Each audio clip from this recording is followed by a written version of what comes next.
मेरे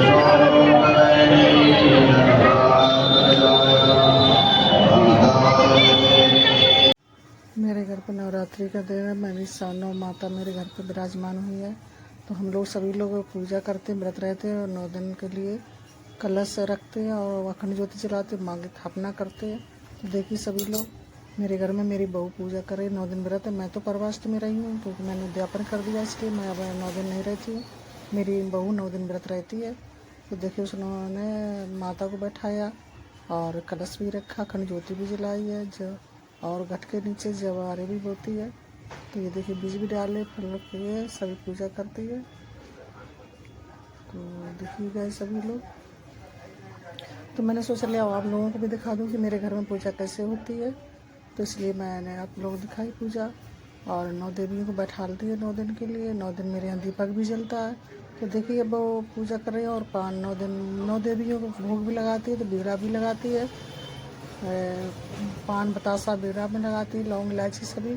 और गौरा को भी रखती है पास में, गौरा जी को भी बैठालती है कलश में। और ये देखो मेरी नातिन भी बैठी हुई है, मैं भी पूजा कर रही हूँ। और ये देखो मेरी बहू अब पाठ करेगी। और ये देखो अब हवन हो रहा है। हम लोगों ने पाठ भी कर लिया, पाठ करने के बाद फिर हवन भी किया है। हवन के बाद फिर मैं आरती करूँगी हम लोग। और देखो मैं बहू ने भी हवन किया, मैं भी हवन कर रही हूँ। शायद सभी के घर में इसी तरीके से पूजा होती है। तो मैंने तो उद्यापन कर दिया इस वजह से।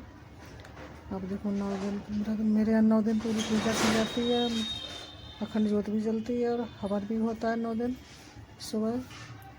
और मैं भी पूजा रोज़ करती हूँ। उन्होंने के बाद मैं इसलिए मैंने आपको दिखा कि चलिए मैं भी आपको अपने यहाँ की पूजा दिखा दूँ कि मेरे घर में बहुत सरल तरीके से पूजा होती है। बस ये नहीं कि बहुत ज़्यादा कठिनाई से हो।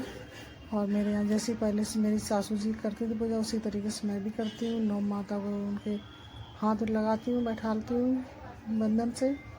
और अब देखिए मैं बेड़ा भी लग रही है, लौंग इलायची सुपारी है, पान बतासा। ये देखो जय माता की जय, अखंड देवी की। जो ये अखंड ज्योति भी जल गई है और माता रानी बैठी, बहुत प्यारी माता रानी है मेरे यहाँ।